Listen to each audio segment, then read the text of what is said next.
professeur des hymnes, le patriarche, le professeur des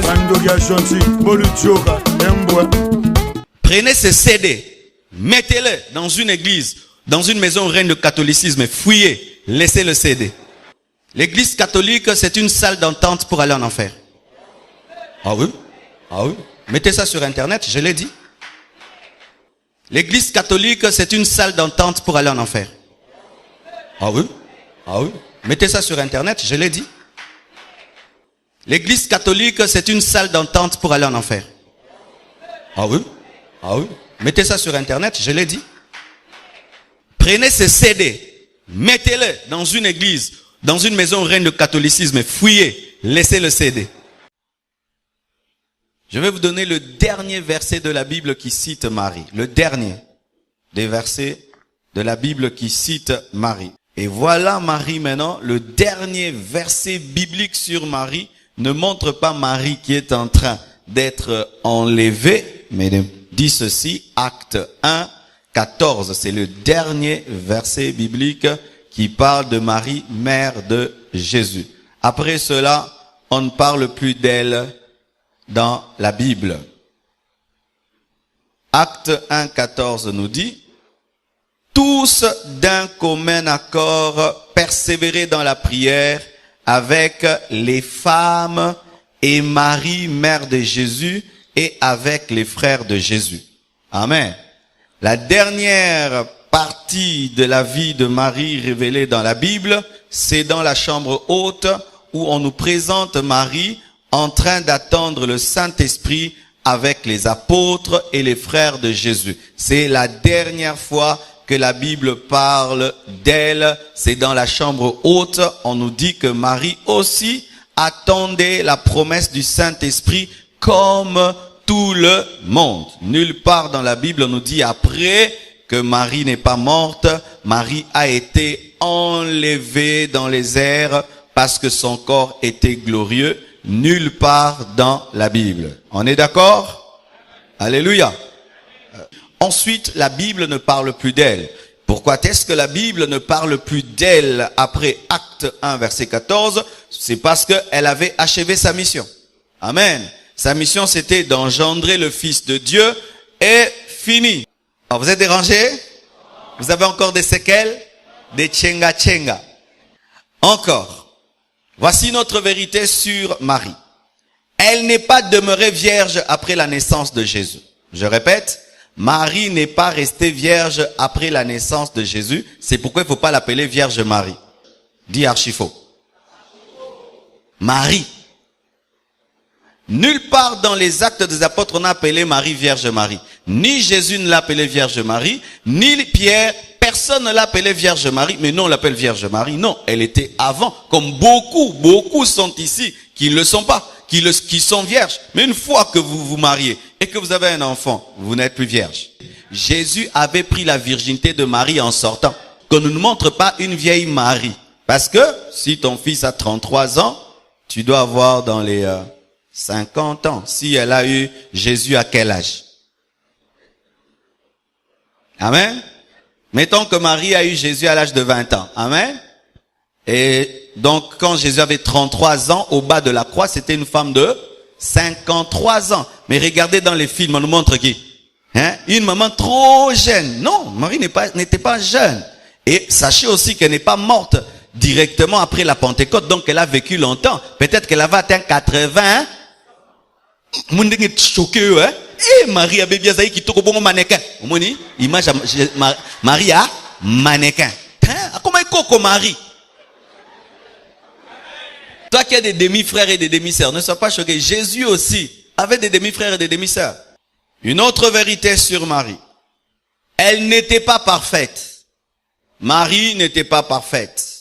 Marie n'a jamais mérité d'accoucher Jésus. Cela pouvait tomber sur n'importe quelle vierge qui était de la tribu de Lévi. Ah oui, amen, hein? Ce n'était pas qu'elle était spéciale plus que les autres. Dieu seulement lui a fait grâce comme il m'a fait grâce d'être pasteur. Amen. Est-ce que je suis spécial par rapport à vous? Dieu m'a fait grâce d'être pasteur, comme il lui a fait grâce d'être la femme, le canal par lequel le Fils de Dieu va venir sur la terre. Autant on n'adore pas Moïse qui a trouvé grâce, autant on n'adore pas Marie parce qu'elle aussi, elle a trouvé grâce. Pour être adoré, il faut être digne. Il ne faut pas trouver grâce. Jésus n'a pas trouvé grâce d'être adoré. Il est digne. Maintenant, quelqu'un qui ne contrôle Dieu, toi tu le pries tous les jours avec un chapelet. Il contrôle rien. Elle contrôle rien. Tu es troublé? C'est la vérité. Elle était au bas de la croix et Jésus était son sauveur.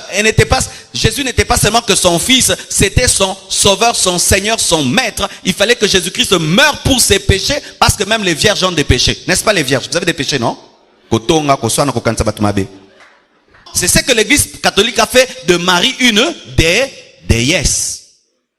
Ah oui, l'église catholique a une déesse qui s'appelle Marie. Prenez ce CD. Mettez-le dans une église, dans une maison reine de catholicisme, fouillez, laissez le CD. Une autre chose, Marie n'a pas été établie comme médiatrice entre nous et Jésus. Marie n'a pas été établie comme médiatrice entre nous et Jésus. La Bible n'établit pas Marie comme une médiatrice entre nous et Jésus-Christ. Car il y a un seul Dieu. Amen. Et aussi un seul médiateur. Il n'y a qu'un seul Dieu. Et il n'y a qu'un seul médiateur entre Dieu et les hommes qui, Jésus-Christ, homme. On n'a pas dit Marie. Moi, c'est ce verset-ci qui m'a fait sortir de l'église catholique. C'est ce verset-ci. Ce verset-là. Celui-là. Lui. Il m'a fait sortir de l'église catholique parce que c'est tellement clair. Et c'est un verset qui a libéré beaucoup de prêtres et des abbés. Beaucoup de gens qui ont quitté le catholicisme sont sortis par ce verset-ci. Un verset très dangereux contre l'idolâtrie. Une autre vérité sur Marie. Marie n'exauce aucune prière car elle est morte.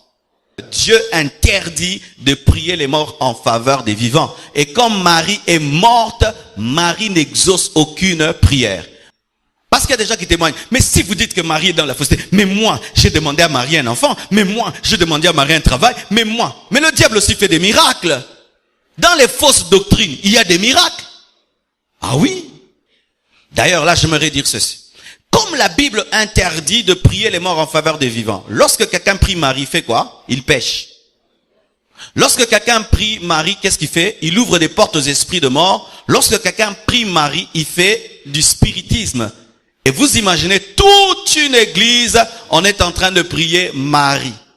C'est pourquoi, si vous avez un deuil chez vous, opposez-vous à ces femmes qui viennent s'imposer dans les deuils. Bazakuta famille na binote be kakabwe mama Maria mbote bengana bon. Donnez-moi la main, je vais parler. Tu penses que toi, tu peux aller dans le deuil d'un catholique pour prêcher Jésus? Mais pourquoi vous n'avez jamais prié à l'église catholique? Votre père, votre mère, tout cela, la personne qui est morte n'a jamais été là-bas, mais tout d'un coup, ces BFC viennent, ils s'imposent, ils viennent avec de l'encens et puis vous entrez dans ces choses. Non! Non! Et après, ils viennent avec même de l'eau bénite, ils vous proposent, et toi, pour faire bien, tu touches. Moi, quand je vais dans un deuil et ils commencent leur chose, je sors. Je ne peux pas participer au spiritisme. Je ne suis pas dedans. Mais qu'est-ce qui arrive souvent? Nous pensons que prier Marie, ce n'est pas grave. C'est très très grave. C'est prier quelqu'un qui est mort. Oui? Quelqu'un qui tout le temps son chapelet, Marie, Marie, Marie, ouvre des portes aux esprits dans la maison. Mais qu'est-ce qui se passe? Nous, les personnes qui sont maintenant dans le réveil, nous ne prenons plus à la légère le catholicisme, alors que le catholicisme est une grande porte des démons. Parce que c'est une religion qui prie les morts. Tout est dans la Bible. Bien aimé, lisez la Bible, vous n'allez jamais tomber dans des hérésies. Si c'est que je t'enseigne n'est pas la Bible, ne le crois pas. Ce n'est pas parce que Marie a demandé à Jésus-Christ de changer l'eau en vin qu'elle est devenue médiatrice, parce qu'aussi plusieurs personnes, Jairus, la femme syrophénicienne, ont fait aussi une médiation sans pour autant qu'elles puissent être établies comme étant des médiateurs ou des médiatrices. Amen.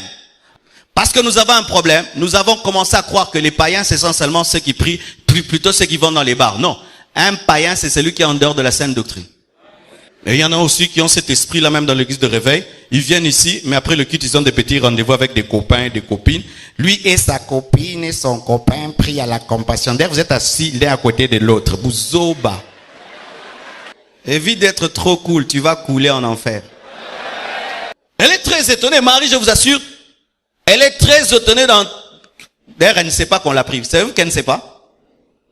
Ah oui? Toutes les personnes qui sont mortes et qui sont dans le paradis sont déconnectées totalement de cette vie. Et toutes les personnes qui prient Marie, Marie ne sait même pas qu'on l'a pris. Au dernier jour, elle serait étonnée, on lui dirait, tu sais, il y a beaucoup de gens qui sont allés en enfer à cause de toi. Moi? Qu'est-ce que j'ai fait? On dit que non, tu étais médiatrice. Moi? Ah! Non, vraiment les prêtres, ils ont exagéré. Mais je vous assure, Marie sera très étonnée au dernier jour lorsqu'elle apprendra que beaucoup de gens sont allés en enfer pour elle. Parce elle n'a jamais prétendu être la médiatrice. Jamais. Le jour de la Pentecôte, elle reste calme, elle laisse Pierre prêcher. Elle n'était même pas une des diaconesses dans l'église primitive. Même pas ancienne, rien du tout. Une femme comme toutes les autres. Au point où même il y a d'autres maris qui sont des stars par rapport à elle. Marie de Magdala. D'ailleurs, Jésus-Christ ne lui est même pas apparu le jour de sa résurrection. Jésus n'est pas apparu à sa maman le jour de la résurrection, mais il est apparu à une autre Marie qui était un disciple plus élevé même que Marie, sa mère. Parce que tu peux m'enfanter, mais quelqu'un d'autre croise en moi plus qu'en toi. Vous êtes là, où est ma mère? Vous êtes là, où est mon père? L'église catholique, c'est une salle d'entente pour aller en enfer. Ah oui? Ah oui? Mettez ça sur internet, je l'ai dit. C'est une salle d'attente pour aller en enfer. Où tu penses que tu es en train de prier Dieu alors que tu es en train de prier les morts. Tu es en train de prier une prière mais qui n'est une fausse prière.